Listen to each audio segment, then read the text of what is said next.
morning, good afternoon, good evening. You are watching the Paris Fintech Forum Communities video interview series. I'm Elliott Gotkine, and today I'm joined by the co-founder and CEO of Famoko, Lionel Baraban. Welcome. Hello, Elliott. Nice to be here. Great to have you. So before we get cracking, let's learn a little bit more about Famoko.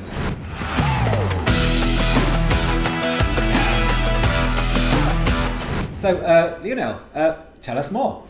Famoko is a leading player in the fintech industry. We try to provide a solution to accept any type of transactions, but we serve mainly frontline workers.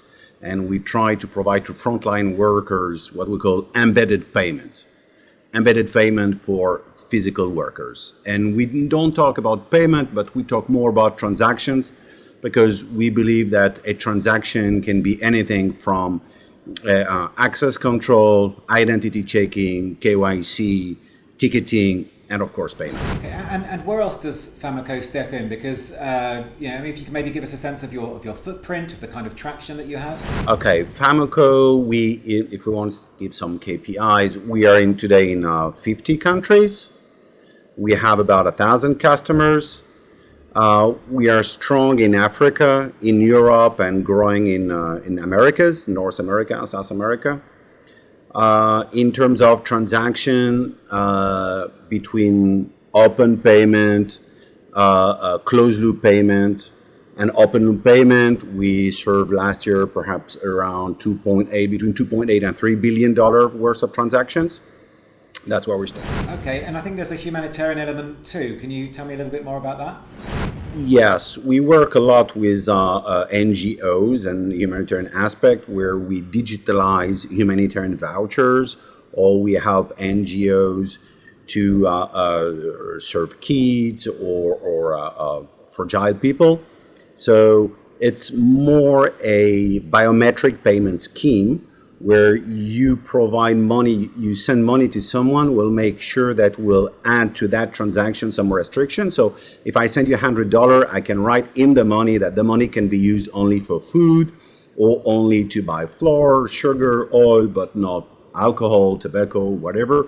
We can put also a geographical restriction. You can use that money only in the 20 kilometers around that village, or in that migration corridor path. Or we can say the money must be used in the 20 next days, because if you don't use the money will be relocated to someone else. And we do that on a global scale. Technology-wise, we help NGOs, more than 5 or 6 different NGOs, and mainly it's around perhaps 40 to 50 million beneficiaries all over the world, and in around 50 countries. That's what we do. And how fast are you growing? Year on year, we, since the beginning, I would say around 35%. So it's very fast. And we're growing in all different areas. So payment, identity, public transportation, and NGOs. Okay, so we've heard about Famoko. Let's now get to know Lionel a little bit better.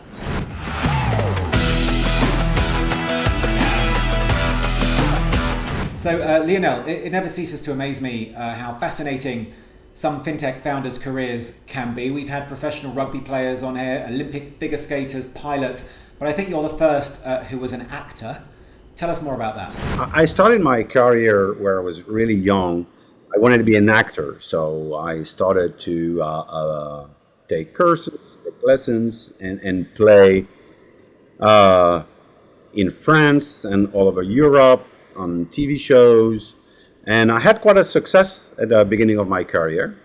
Then I moved to Israel. I followed a woman. You always change country because of love. So I moved to Israel, had a kid, and to be an actor in Israel as a French guy was very difficult. So I moved to the high-tech industry.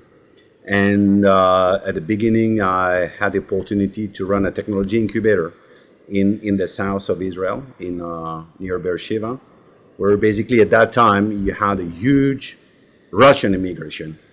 And those Russians were cab driver and waiters in bars.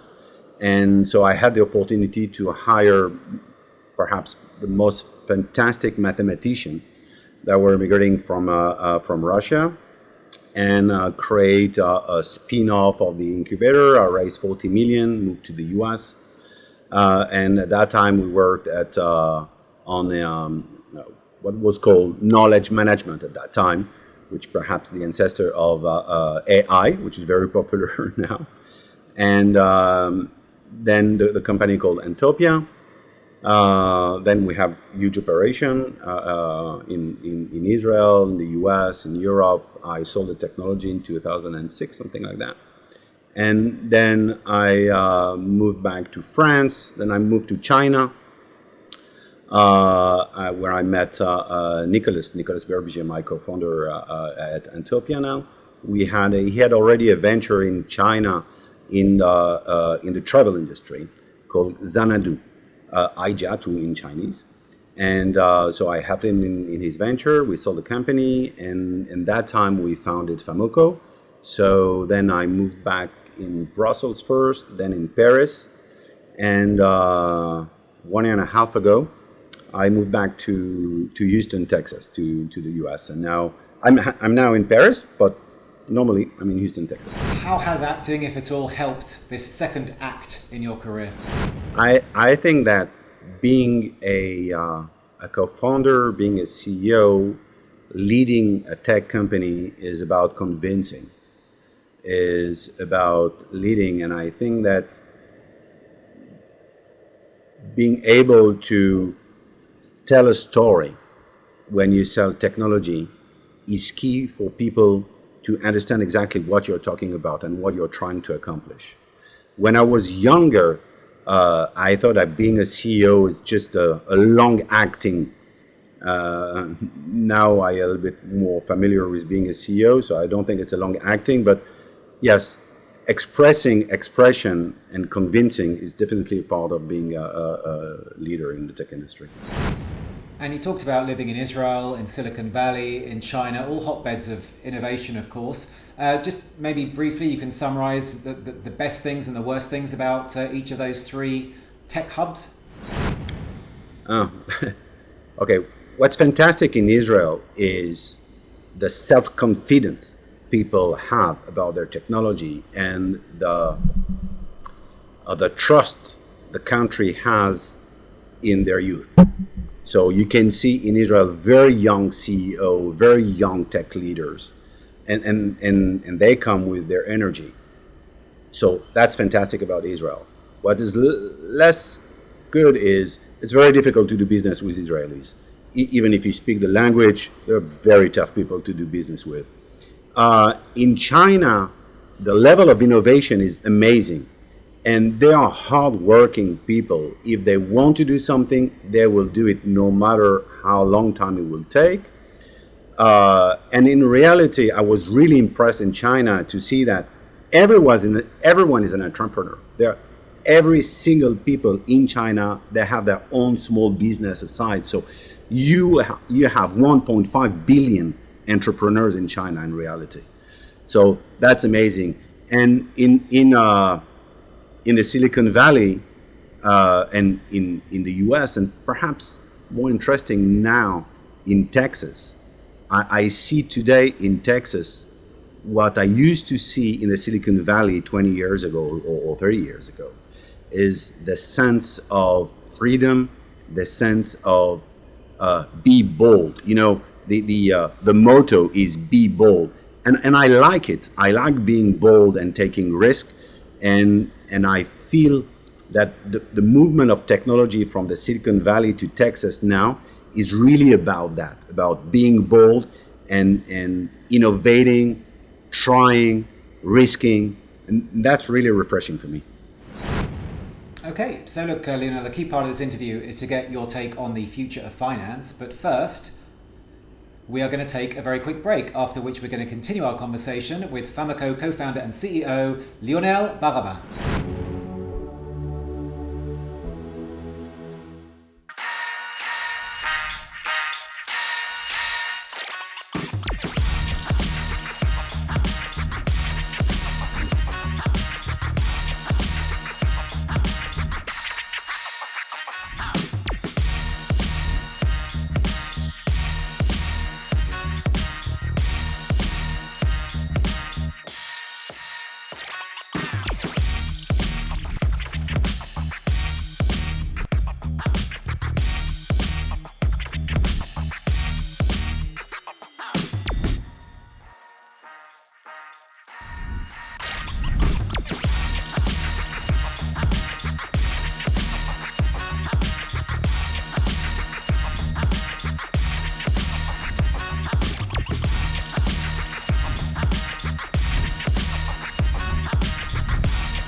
Welcome back, and don't forget, if you're not already a full member of our community, everything you need to join can be found at www.parisfintechforum.com. And now, Lionel, let's talk about the future of finance.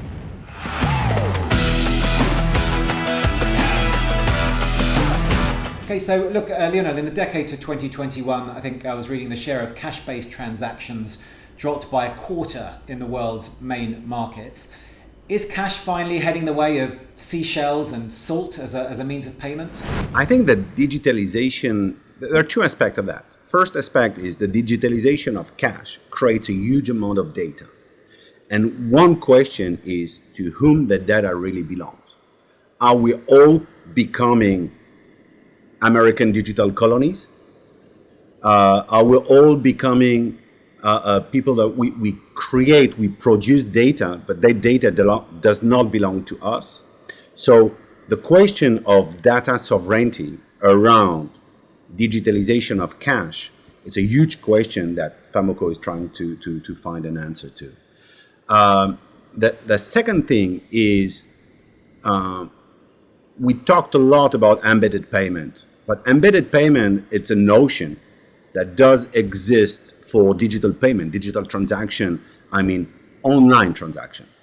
And today, I think that the trend that we see now is we see coming embedded payment for frontline workers in the retail industry, in the plumber, the electrician, the hairdresser, the NGOs, the professor. All those frontline workers, they need to have a way to accept any type of payment, from CBDC to QR code to EMVCo, Visa and MasterCard and everything.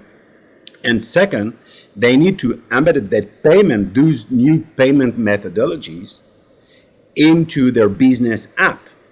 So it's not only that they need to have a POS machine and a ruggedized device to do their jobs, but everything needs to be in the same, embedded in the same gesture. So, and when you say that, you understand that perhaps the third trend that we see is that payment and identity is two sides of the same coin. So when you go and see an agent, he will perform a KYC, he will ask who you are. If you're in the US, you will be asked to show your driving license to make sure that you are over 21 to buy a single beer, and then he will accept your payment. So embedded identity and payments, not only for KYC, but if you think about it, look in India, today you can just pay with your fingerprint. So if I can know for sure who you are using any type of biometry, perhaps you don't need a card anymore. So that's where I see the future of payment as far as we're concerned. Okay, and of course different countries, you mentioned India, are going at different speeds. I suppose it's almost potentially like the mobile phone revolution, where many emerging markets simply kind of skipped the landline phase. So perhaps we could see something like that with payments and going straight to kind of digital, whether it's fingerprints or biometrics or whatever. Is that your sense of where things are heading? Yes. The arrogance, if I might say, of developed countries trying to bring technology to developing countries is going reverse today. I think the innovation, the most fantastic innovation we can see in the payment industry are coming from developing countries. Look at India with Aadhaar and UPI, just unbelievable. It's easier to transfer money peer-to-peer in Kenya, in Nairobi, than it is in Paris. Yes, those people in developing countries, first, they start to have real access to education. So you have fantastic engineers, you have a lot of entrepreneurs, and they're very hungry and very innovative. So look at mobile money in Africa. Look at the innovation of Wave in coming from Senegal. Look at what's happening today in Nigeria. Look at what's happening in Rwanda. Look at all the solution of biometric payment scheme flourishing all over Africa. I think that is really rejuvenating. And yes, I believe that if we want to know how we will pay in Paris, London, or New York, we need to look toward developing countries to understand what is our future in developing countries. And for these fintechs in Europe and the United States and the like, we saw a boom, of course, up until last year, and then we've had, if not a bust, then at least a bit of a come down with the likes of Klarna, for example, seeing massive down rounds. Is this the kind of worst it's been, since fintech became a thing in terms of the economic and fundraising environment, or does that depend on whether you're profitable or if you've got enough money in the bank to kind of use this as an opportunity? Okay, of course, everything has to do with finance and how well financed you are or how profitable you can be. But it's also have something to do with, is your innovation crucial? Are you bringing something real to people, or it's just another trick to cut your payment in 3 times and then now it's in 4 times? And so I think we saw in fintech, we saw a lot of innovation which does not really change the life of people. And what we are really looking for is innovation that are changing the way people use technology on their daily life. And that's why I like to work with NGOs and closed loop payments and what we do in those countries, because we help people to eat every day. We help NGOs to transfer money to the right people and at the right moment with the right set of specifications, restrictions, and so on. And helping frontline workers to do their daily job and accept transaction while they're doing their daily job is helping them. So I believe that we are going back a little bit to the fundamental of innovation, which is changing the life of people. And just going back to my previous question, given the situation among fintechs, would you expect like a lot of consolidation to be taking place? And if so, when is that M&A boom gonna kick off, do you think, if it hasn't already? Oh, I think it has already. I think it has already. And in all those, booming industry, there is something in the fintech industry. I don't think there is a winner takes all type of attitude. The multimodality of payment is the DNA of payment. You cannot have someone which is very strong in CBDC, in blockchain, and WeChat Pay and Alipay, and all the QR code player, and all the mobile money player, and all the BNPL players, and all the PSPs and the gateway. You cannot have this consolidation, but among those, big PSPs, big gateways, big QR code players, BNPL, I think we will see consolidation. But there is still a lot of innovation to be made and a lot of space to be made. Where I see consolidation very interesting and starting to happen is when you see identity player and payment player joining force to provide single solutions. Right, and of course it's not just fintechs with the innovation. We've got big tech getting very much into finance, whether it's Apple's buy now, pay later, or WhatsApp launching WhatsApp Pay in certain emerging markets. Is this good for fintechs like you, or is this a bit worrying that they're kind of, maybe muscling in on your turf? Depends what your exit strategy is. But without joking, no. I think it's a good thing, because at the end of the day, we try, you remember this crossing the chasm curve. Are we technology for early adopters only, or are we a technology that is usable for absolutely everyone? And what those big players are bringing is the democratization of this technology. And I don't see it as a threat. What I see, though, is the move of the B2C player in the B2B player. So some B2C technology like WhatsApp or like Google, or like in the hardware like Samsung, are going to try to tackle the B2B space. And I see there's a danger to that, which is what is happening with the data of those businesses that are going to Google, Apple, Samsung, all those players. I mean, I think that what is in front of us is the war on data. We need to own the data that we produce. And today, the only players that are still capable of making sure that the data that you produce belong to you are the scale-ups and the startups and the fintech industry. If you believe that Google will do that for you, it's a mistake. All right, so look, it's time now for our round of rapid-fire questions. Are you ready? I'm ready. Okay, I've got 90 seconds on the clock. I just need one-word answers from you so we can get through as many as we can. Okay, here we go.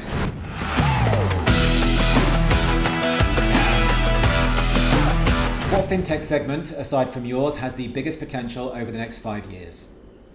CBDC. What is the biggest pain point in your everyday financial life that you would like to see resolved? Access to gross capital. Are we at the beginning, middle, or end of the fintech wave? Beginning. Do you have a metaverse strategy? No. Do you think that regulators in the EU and US have adapted fast enough to handle all the new possibilities and behaviors we're seeing in the financial industry? Yes. How would you describe NFTs, non-fungible tokens? A scam, B, an interesting concept, or C, part of the future that we don't want to miss out on? Part of the future. Have you ever personally invested in crypto? Yes. Are physical points of sales part of the future of finance? Of course. On a scale of 1 to 10, where 10 is the most likely, how likely is it that one of the following will happen in the next 10 years? That one of the neobanks will be as profitable as a top-tier legacy bank? Will not happen. Out of 10. Out of 10, so that's a 0. Zero. Okay. That CBDCs will become a mainstream reality in the US or EU? In the EU. In the next 10 years. Okay, sorry, that's a 9 out of 10 in the EU? 10 in the EU, 0 in the US. That you'll be able to open a crypto account at a top-tier bank? Yes. Out of 10, Lionel. Oh, sorry, 10. Okay, lovely. So we're out of time for the rapid fire round of questions, and we're also out of time for our conversation. So I really just want to thank you, Famoko co-founder and CEO Lionel Baraban, for joining me today. Thank you, Elliott, for your questions.